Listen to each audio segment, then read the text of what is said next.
I was savoring my morning coffee, the lake's mist curling like a dream, when a crane rumbled into sight, dragging what looked like scaffolding. Weird, sure, but what made me nearly choke was the gaudy white and gold vinyl banner unfurling across my dock. In shimmering, obnoxious letters, it declared, "Karen's HOA Summer Gala, starring me," like I'd signed up for her circus. Down below, construction workers were hammering together a stage on my dock. No permission, no heads up, nothing. One guy even had the nerve to wave at me, like I was some VIP crashing my own property. There was Karen, clipboard in hand, strutting like a Hollywood director, oblivious to one tiny detail. That stage sat on my custom-built, collapsible dock. I'm an engineer. I designed it myself. Retractable platforms, hidden storage, the works. One tap on my tablet, and her whole show could take a swim. It all started a few days earlier when I noticed extra foot traffic along the lakeside. My quiet cove, just beyond the HOA's manicured paths, sits on land my grandfather left me outside their jurisdiction. Though Karen loves pretending otherwise, I'd poured years into that dock, upgrading it with clever floats and secret mechanisms. The kind of details someone like Karen would overlook until they backfired. I'd skimmed her HOA newsletters, hyping a lakeside event with a scenic dock showcase, but I figured she meant the public landing by the picnic grove, not my private dock. The sheer audacity floored me. Which city of the United States are you watching from? Drop a comment and share with us if you have any confrontation with an HOA. We will narrate your story on our channel. Commandeer someone's private dock without asking would be impressive. If it weren't so aggravating, I stormed outside in my slippers and waved both arms at the crew. A foreman blinked at me and gestured toward Karen, who turned with a bright fake smile and strutted over her. Hair was sprayed into a helmet, and her shirt said "Event Queen" in sparkly font. I didn't even get to say a word before she launched into her spiel. "Isn't it exciting?" she said. "Like we were old friends. This is going to be the event of the summer, and you're so generous for letting us use your dock, of course. The community is thrilled." She clapped her hands at the last word, like I was a volunteer at a bake sale. I cut her off. "I never agreed to this. This is my private dock. Karen, you didn't even ask." Her smile tightened. "Oh, I thought we had a kind of understanding. I mean, the HOA has always used the lakefront for community gatherings. It's practically a public utility." By now I gaped at her. There's a very large difference between community gatherings and building a full stage over someone else's engineered property. I looked down. There were nails going into places they shouldn't be. "You're going to destroy it." She scoffed. "Please, it's not like it's some fancy naval structure. It's just a wooden dock. We're adding character." The board approved it. My left eye twitched. "The board doesn't own this property." She dismissed that with a wave and sauntered off to direct more floral arrangements. I turned to go back inside and considered calling the sheriff, but then I remembered something better. See that dock? I built it as a passion project. During the years, retractable joints and a fail-safe design in case of overload, all controlled through a tablet app one still had upstairs. The idea had been to prevent crowding during storms or sudden weight shift, but in the wrong hands or under someone arrogant enough to throw a 200-person party on it, the results could be delightfully disastrous. For now, I decided not to intervene. Karen was riding high on self-importance, and I needed witnesses. Let her push further. That evening, I received an email flyer. Karen had CC'd every homeowner in the subdivision. There would be food trucks, live music, a raffle, and a special speech by Karen herself about community spirit. And there, in bold letters, location Lakeside Dock, behind the event Queen's house, which was not her house, it was mine. The next day more deliveries arrived, speakers, lights, even a popcorn machine. I watched a crew zip tie plastic palm trees along my railing. I tried to talk to one of the setup guys, but he told me he was just following orders from the HOA event director. Apparently Karen had even created a badge for herself. By sunset, a DJ truck was parked halfway down my path. I stood by the dock, jaw clenched, as Karen posed for pictures in front of a stage, now covered in purple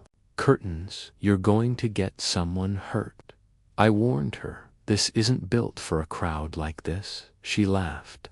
"Oh, relax. You've had that rickety dock forever. It's about time it got used for something meaningful. I built this dock. It's not rickety."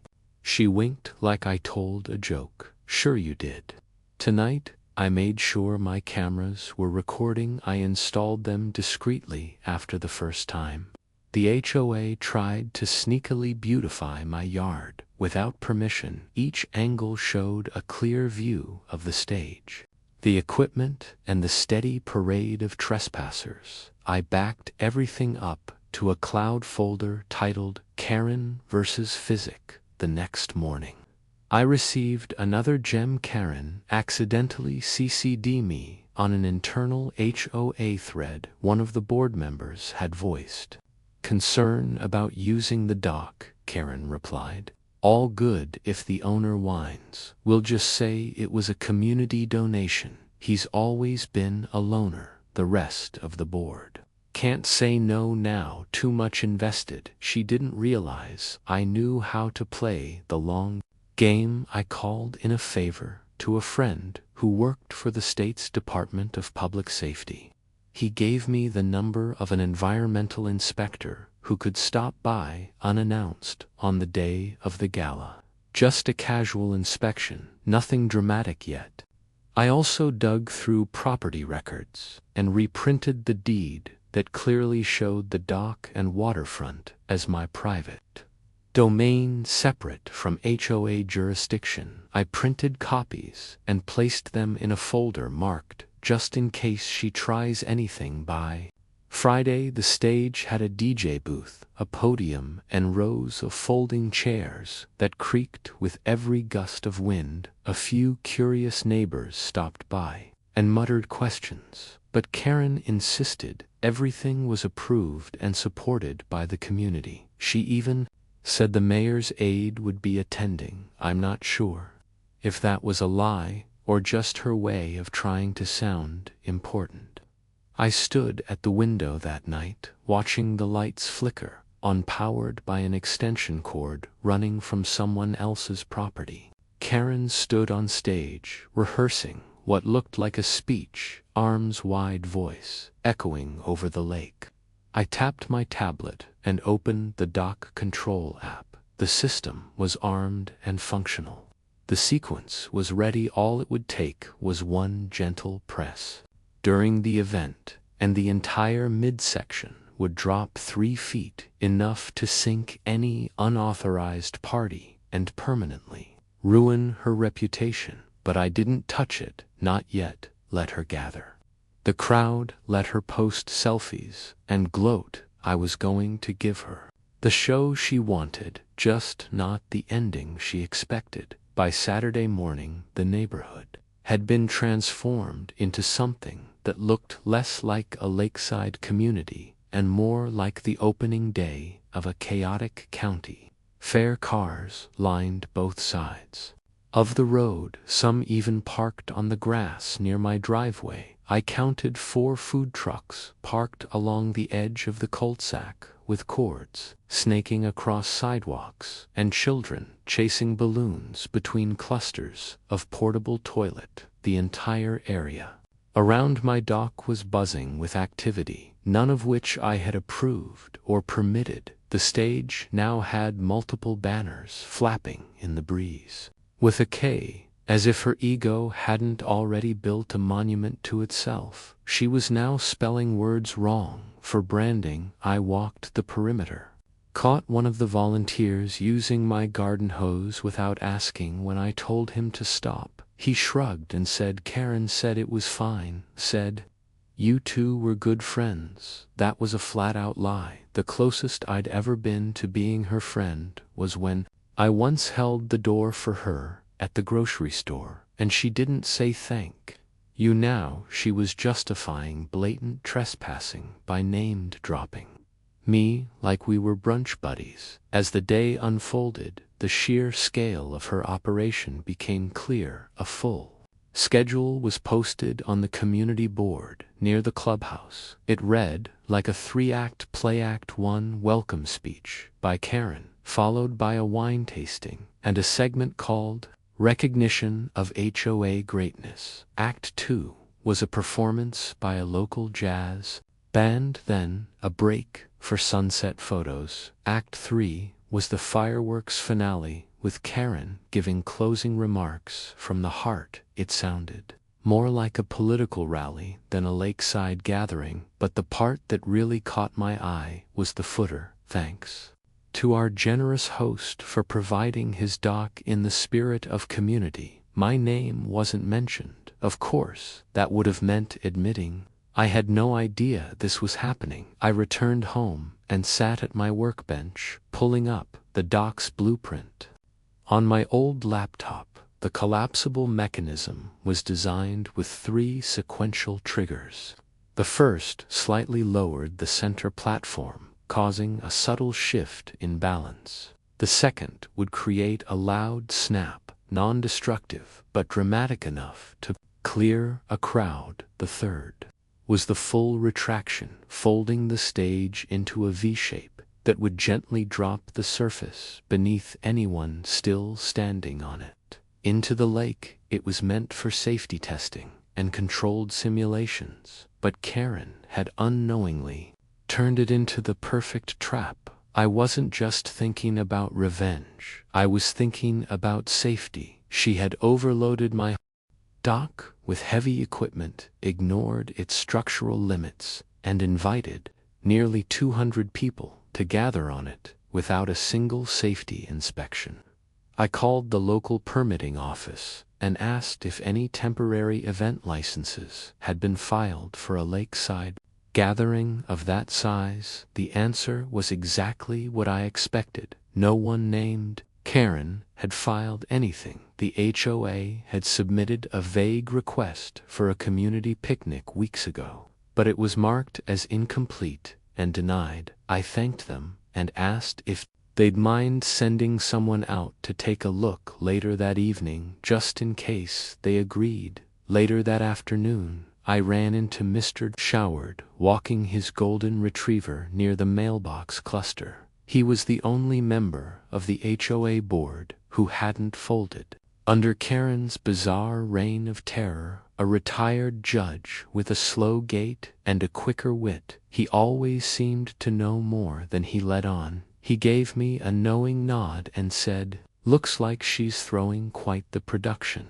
I smirked and said, "Looks like it's being thrown right off my dock." He paused for a beat, then looked me in the eye and said, "You have your evidence." I patted my phone and the folder of printed photos under my arm. "More than enough," he gave a small, satisfied grunt and continued walking. That was all the blessing I needed. By early evening, the crowd had gathered. Some came in lawn chairs, others stood with plastic wine cups, kids darting between clusters of adults as the smell of grilled meat and bad decisions filled the air. A teenage DJ was setting up at the far edge of the stage, balancing expensive-looking speakers on flimsy folding tables. I spotted Karen in the middle of it all, wearing a white pantsuit with gold epaulets. She looked like she thought she was about to lead a naval fleet into victory. Microphone in hand, she flitted from guest to guest, soaking up compliments like sunlight. She didn't see me standing near the edge of the tree-line tablet in hand thumb. Hovering just above the safety trigger, I had no intention of causing a scene. Early, I wanted every element to come into play. First, the unpermitted crowd, the illegal fireworks, the uninspected stage. The tipping point would come when her arrogance pushed past legality and into outright negligence. And judging by the fact that her stage was now tilting slightly under the weight of people climbing on it for selfies, that point wasn't far off. A man from the fire marshal's office arrived just as the jazz band began warming up. He had a clipboard and an unimpressed expression. I watched him speak with Karen for a moment, and though I couldn't hear the words, I saw her laugh and wave him off dismissively. That was a mistake. He didn't leave. He started snapping photos. Then another woman from the state parks office showed up, holding her own stack of papers. Someone had tipped them both off. Maybe me, maybe Mr. Howard, didn't matter. I slipped through the crowd, quietly pretending to be just another guest. People smiled and waved. Most of them had no idea who owned the dock they were standing on. I stood near the base of the stairs and listened to Karen begin her welcome speech. She started with an awkward joke about the heat and then launched into a glowing tribute to herself, the HOA, and how much work it took to bring this forgotten part of the lake into the light. That part made me snort. The music swelled, the lights blinked, the sky turned orange and pink. It would have been a beautiful evening if it weren't built entirely on lies. I looked down at the hydraulic status screen. All systems ready, wind speed, steady weight, threshold exceeded by 15%. Karen had no idea how close she was to losing her stage and her pride. With a single tap, I waited, because when you're about to outmaneuver someone like Karen, you don't just strike, you let her finish the act. Let her believe the audience loves her. Let her believe the world is hers. That's when the fall hits the hardest. That's when the water feels the coldest. By the time the sky turned a deep orange and the shadows stretched long across the lake, the stage was bustling with nervous performers, overexcited HOA members, and a small jazz quartet tuning their instruments. Under a canopy of string lights, everything Karen had been dreaming of was falling into place, at least on the surface. Beneath the platform, however, the dock was groaning under the load, just enough to trigger the stress sensors I had secretly calibrated. Days ago, my tablet blinked with steady alerts, each one noting weight surges, minor torsional stress in the central support beam, and increased vibration from the sound equipment. Karen was dancing right on the edge of disaster, and she had no idea. From where I stood, near the edge of the shoreline, half shrouded in shadows, I could see the tension bubbling in every corner. The fire marshal had spoken to the DJ earlier and walked away, shaking his head. A few minutes later, he approached Karen again. This time, she didn't laugh him off. She visibly rolled her eyes, snapped something sharp, and marched away in a huff. He pulled out a notepad and began writing. I'd seen that look before. He wasn't there to advise anymore. He was preparing for a report. At the far end of the crowd, a small commotion started when a neighbor tripped over one of the power cords that was poorly taped to the grass. A plastic wine cup went flying. People gasped, and for a moment there was a scramble to help the man up. Karen rushed over, with exaggerated concern, trying to play the benevolent host, but the damage was done. People were beginning to realize that the entire setup felt more amateur than official. Several guests looked around, squinting at extension cords, overloaded power strips, and the makeshift wiring hanging under the stage. The band started their first song right as the sun dipped behind the trees. The music echoed off the water beautifully, but even that couldn't mask the faint creaks and moans coming from beneath the dock. My system was reading slight shifts in platform level.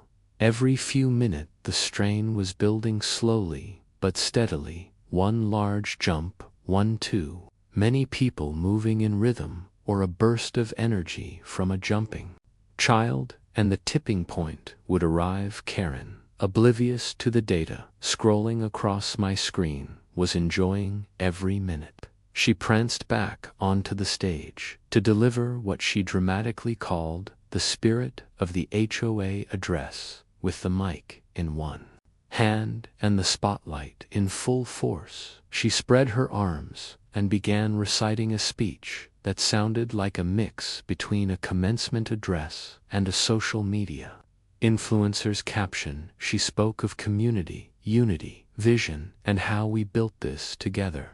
With shared sweat and a shared dream, I nearly burst out laughing.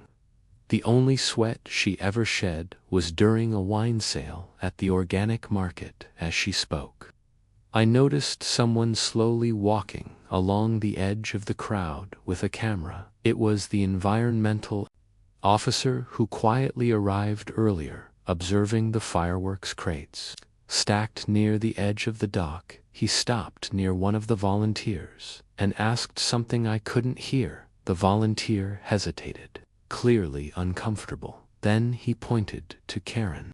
That was all the officer needed. He began snapping more photos back on the stage. Karen was wrapping up with a flourish, and now she declared, "We celebrate the freedom of our community with a spectacular display over our beloved lake." She gestured toward the far end of the dock, where several people in matching red shirts were preparing the firework. At that exact moment, the fire marshal strode toward the platform and called out her name. The mic picked it up, and the sound echoed awkwardly. Karen blinked, then turned toward him like she was a queen being interrupted mid-kitchen. "We have a show to run," she snapped, her voice still live over the speakers.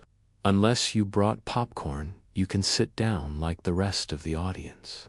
A few people laughed, most didn't. The fire marshal walked right past two speakers and handed her a clipboard from my view. I could see her face pale under the stage light. Whatever was on that form had finally pierced her shield of arrogance. She tried to push the clipboard away, but he refused. He stepped closer and said something directly to her quiet but firm. Karen finally took the clipboard, glanced at it, and then tried to smile. "Folks," she said, waving the mic again, a little delay. "Nothing serious, government red tape. You know how it is." It was the most nervous peekaboo I'd ever seen her. She didn't know it, but the rope was tightening. A moment later, the music stopped, not from the band, but from the speakers. They cut off mid-song. People murmured, confused. I saw one of the tech kids from earlier pointing frantically at a smoking cable near the base of the generator. Something had overloaded, probably because they chained three Hydra systems together on one poorly grounded outlet. I didn't need to interfere. Her own negligence was doing the work for me. Karen left the stage and stalked toward the fireworks crew. She gestured wildly, pointing between the clipboard and the lake. The fire marshal followed her, now joined by the environmental officer. Within minutes, there was a full-on debate happening at the side of the dock, lit by phone flashlights and the last glimmers of sunset. I decided this was the moment Not the grand finale, not yet, but a warning. I tapped the button on the tablet that initiated the partial release. It was subtle, designed to shift the center platform by just a few inches to someone on the stage. It would feel like the dock had just dipped beneath them, a soft wobble enough to rattle confidence. Not enough to send anyone swimming, yet the effect was immediate. The stage lights flickered, a loud snap echoed as a restraint cable under the middle beam loosened. The band stopped playing. People looked around nervously. Karen, back on stage, trying to recover her authority, stumbled slightly and gripped the mic stand to stay upright. She tried to make a joke about the dock settling, but her voice shook. One of the food truck vendors started packing up. Children were pulled back by their parent. Elderly guests started making their way off the dock entirely. A volunteer quietly asked Karen if they should cancel the firework. She responded too loudly into her still live mic, "If I cancel now, I look like a fool." And it echoed again across the lake. That single sentence undid whatever illusion of control she thought she had left. I watched the crowd thin, not from panic, but from unease. The show wasn't exciting anymore. It was uncomfortable. People sensed something was wrong. Some might not have known what it was, but they didn't want to be standing on a dock that felt like it had a heartbeat. Karen stayed on stage, pacing, now her phone pressed to her ear. She was calling someone. I hoped it was a lawyer. The fire marshal stood nearby, arms folded. The environmental officer made a call of his own. Meanwhile, I checked the system again. The readings were beautiful. Pressure returned to stable. All hydraulics operational. Structural stress relieved slightly by the dispersing crowd. Still, I could see it wouldn't take much now. One final showpiece, one burst of stupidity, and the platform would be pushed past tolerance. The stillness right before the collapse was almost poetic. The lake, which had mirrored the chaos of the evening up until now, suddenly turned glass, smooth. The crowd thinned, but still sizable, lingered with a confused energy, like they weren't sure whether to stay for something remarkable or quietly slip away. Karen, who had spent the last half hour trying to juggle a fire marshal, a state environmental officer, and an increasingly irritated jazz band, was now back on stage. Her white pantsuit had lost some of its glamour under the stage lights that flickered erratically. Her voice came through the microphone again, a little too loud, a little too forced, as she tried to rally the crowd one last time. Friends, neighbors, visionaries of our beautiful HOA community, she bellowed with grandiosity. I know it's been a bumpy ride, but we're about to close this event with a moment you'll never forget. If only she knew just how true that statement was. She motioned to the volunteers at the end of the dock near the fireworks crate. The fire marshal immediately raised his clipboard again and strode toward them. But Karen blocked him with a dramatic sweep of her arm. I've worked too hard to have this ruined by bureaucrats. She hissed into the mic, thinking she'd switched it off. She hadn't. The sentence echoed across the dock like a confession in surround sound. The audience reacted with a collective shiver of discomfort. Some laughed nervously.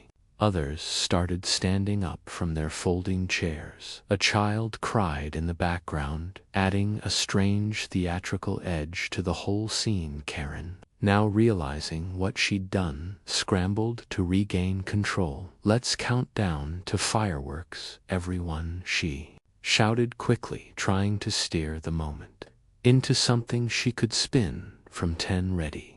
The volunteers, unsure whether to listen to her or the marshal, now barking orders, hovered by the ignition box. I looked at my tablet screen. The stress readings had jumped again. Someone heavy had stepped onto the rear corner platform where most of the crates were stacked.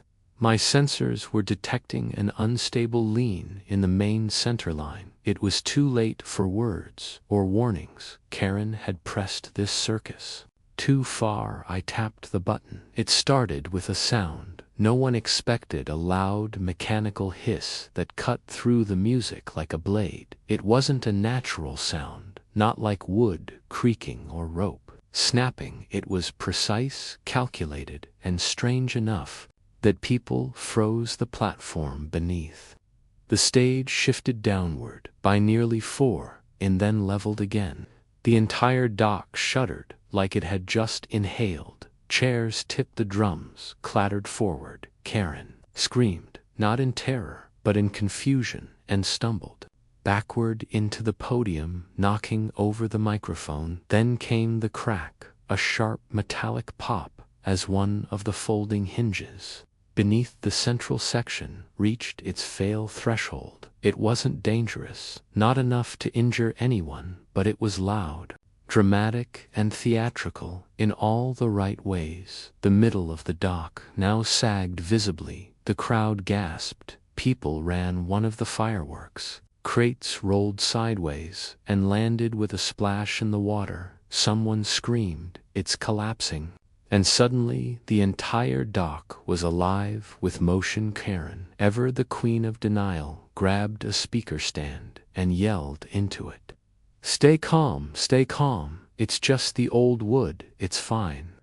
But her voice cracked, and the water beneath her was beginning to gurgle as the pressure shifted. The flotation panels underneath. A volunteer tried to help her off the stage, only to slip and crash into a folding table, bringing a pyramid of HOA cupcakes with him. At this point, people were shoving to get off the dock chairs. Flew drinks spilled. One elderly couple was being helped by their grandchildren over the edge railing to the grass. The DJ had already abandoned his booth, which teetered for a moment before tipping over and plunging into the lake. With a satisfying splash and short-circuit fizz, sparks flew. A scream followed. I pressed the final button. The third sequence was designed as a fillet, never to be used unless the entire dock needed rapid disassembly. In an emergency, it activated the V-split configuration, releasing the center joint and folding the midsection downward like a book opening toward the lake. It happened in one smooth hydraulic motion, and to those on the platform, it must have felt like the world gave out beneath their feet. Karen, still holding the microphone like it could save her, went tumbling backward into the collapsing gap, landing in the shallows with a shriek that was part rage, part disbelief, and completely soaked the stage. Half folded, listed sideways. Balloons flew. One of the string light strands whipped through the air, and snap. A chorus of screams and splashes followed as a few stragglers slid down the slanted wood, their fancied shoes offering no grip against the wet plank. Several landed in the lake with undignified plop. Karen's carefully curled hair floated above her like a jellyfish. Her wig had come loose from the edge of the lawn. Dozens of phones were now up, and recording. This was no longer just a party. This was a full viral catastrophe. The fire marshal stepped onto dry land, shaking his head.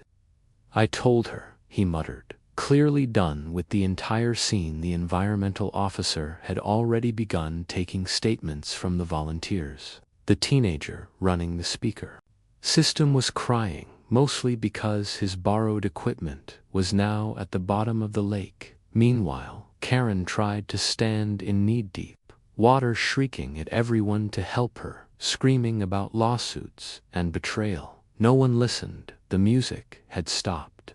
The crowd had fled, and the queen of the HOA was soaked to her bones, flailing in what had once been her big stage moment. I stood quietly by the Triine phone in one hand tablet in the other, as the final tilt of the dock gently floated away. The last pieces of Karen's decorations, a tinsel-wrapped microphone, drifted lazily toward the reed. I took a slow breath and walked toward the chaos. Mr. Showard was already there, speaking to the fire marshal with calm authority when he saw me approach.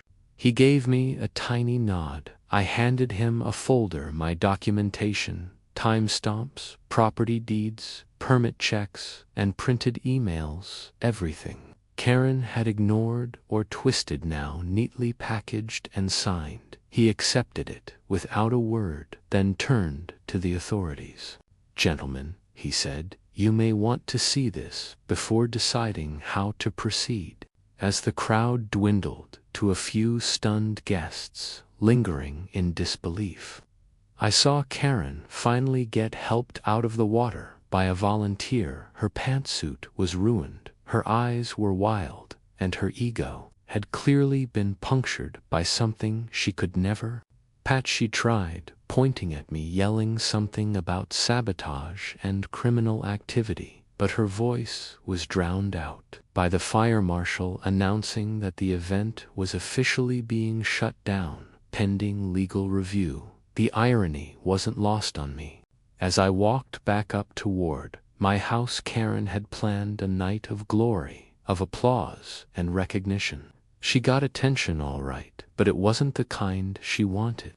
She'd built her empire on my dock, my property, without permission, and when it collapsed, literally and figuratively, it took her reputation.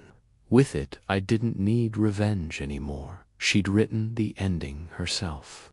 I just engineered the timing. By the next morning, the once pristine lakeside was a soggy battlefield of broken chairs, deflated balloons, plastic wine cups, and soggy show flyers that had been trampled into the grass. The stage was partially sunken, with one side dipping into the lake and the other twisted at a sharp angle like a broken jaw. Caution tape had been loosely draped around it by the fire marshal's team, though it hardly mattered. No one in their right mind would go near it now. Karen's dream event had turned into a full-blown disaster, and the neighborhood buzzed with rumors, accusations, and video link footage from multiple angles had already surfaced online, each clip showing Karen's dramatic fall, the stage collapse, and her furious shrieking as she thrashed around in the water like an angry sea creature.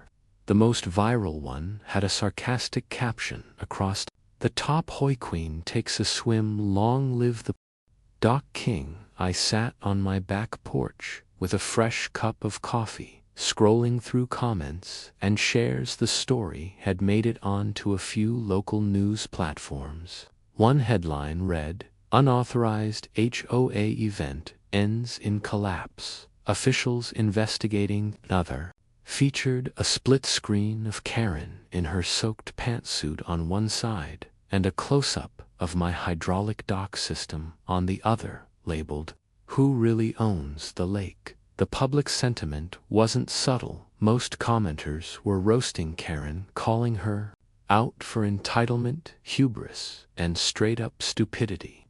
Some demanded her removal from the HOA board. A few were even sharing screenshots of her previous HOA memos, digging into her track record like it was a scandal waiting to explode. Meanwhile, the legal pieces started falling into place. The fire marshal submitted his official report within 48 hours, stating that the event had violated multiple safety codes, lacked permits, and posed significant risks to public welfare. The environmental officer filed a separate complaint about the improper storage and handling of fireworks near a protected shoreline. A full box of unused fireworks had been found, waterlogged, and split open under a bush. Worse, the volunteer, who admitted to faking a permit application, ended up confessing that Karen had pressured him into it. He didn't want to lose his community. service credit for school, so he went along with her plan. That statement alone was enough to trigger formal HOA oversight. Mr. Howard, Tom, and efficient, as always, called an emergency board meeting 3 days after the incident. It was supposed to be held at the HOA clubhouse, but when Karen showed up, the doors were locked. A printed notice taped to the glass informed residents that the meeting had been relocated by unanimous board vote to Mr. Howard's private residence. Karen's jaw clenched so hard you could hear her nerves grinding. She tried to protest, but was met with silence from the remaining members, some of whom had clearly decided they were done risking their reputations for her vanity. I wasn't required to attend, but Mr. Howard personally invited me.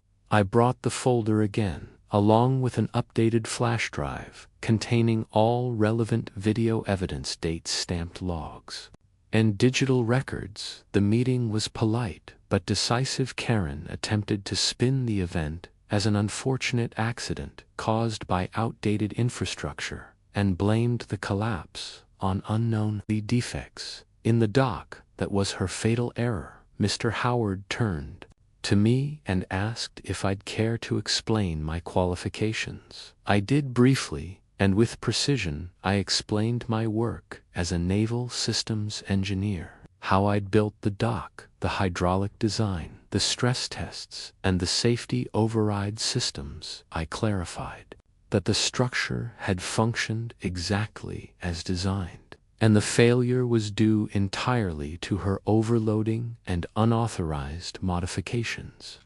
Karen sputtered, accusing me of sabotage. I remained silent while Mr. Howard handed out printed property deeds, copies of my private land plat, and the HOA's own bylaws, specifically the clause that exempted properties outside the jurisdiction boundary. Karen's event had in every sense been an illegal occupation of private property. Her argument crumbled in the span of 15 minutes. The board voted to remove her as event chair immediately. Then, in a rare moment of full accountability, they also voted to suspend her membership pending the results of the investigation. Karen left without saying a word. For someone who had always spoken the loudest at every meeting, her silence was stunning. Within a week, she put her house on the market, a quiet listing, no public sign, just a desperate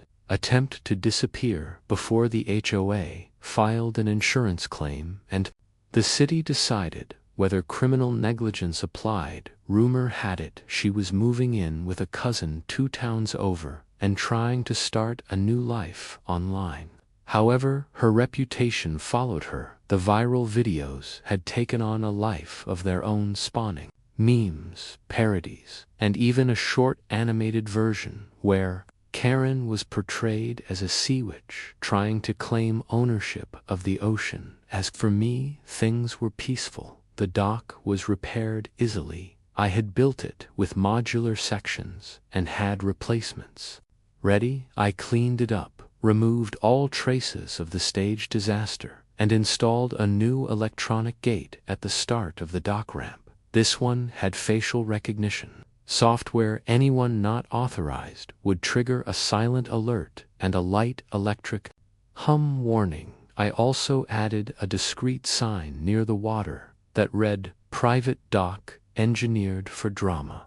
Most neighbors got the joke immediately. A month later, I hosted a small get-together, just a dozen or so neighbors. The ones who had reached out after the collapse to say they supported me, or that they were sorry they hadn't spoken up sooner. Mr. Howard came, of course, and gave a short toast, thanking me for standing my ground when others would have folded. A few of the younger neighbors even asked about the dock's tech specs, curious how I designed it. I laughed, gave them a basic rundown, and added, maybe next time Karen wants a stage, she'll check if it has a trapdoor. As the sun dipped behind the trees, the water calm and reflecting streaks of pink and orange, I sat at the edge of the dock with my tablet in hand. Everything was quiet, peaceful, the way it should be. No blaring music, no barking HOA queen, no fireworks stacked where they shouldn't be, just the hum of crickets, the occasional splash of fish, and the satisfying knowledge that the chaos had passed. I thought about everything that had happened, the entitlement, the lies, the spectacle. I hadn't set out for revenge, not really. I just wanted to protect what was mine. But sometimes when people push too far, they trigger their own downfall. I hadn't collapsed that stage out of spite. I'd activated a system that worked exactly as it should under stress. It wasn't sabotage, it was engineering precision control. The irony that Karen fell victim to something she never respected, a system she thought she could bend to her will, wasn't lost on me that night as I packed up the last of the chairs from our peaceful gathering. I got a text from Mr. Howard. It was a link to yet another clip of the dock collapse, this time edited with dramatic music and slow-motion effects. The title read, "Karen's Last Stand, the HOA Chronicles." I chuckled and sent back a thumbs up. It was a fitting tribute to a woman who built her kingdom on someone else's foundation and never bothered to ask if the ground beneath her could hold the weight in the end. The dock stood tall. Karen didn't.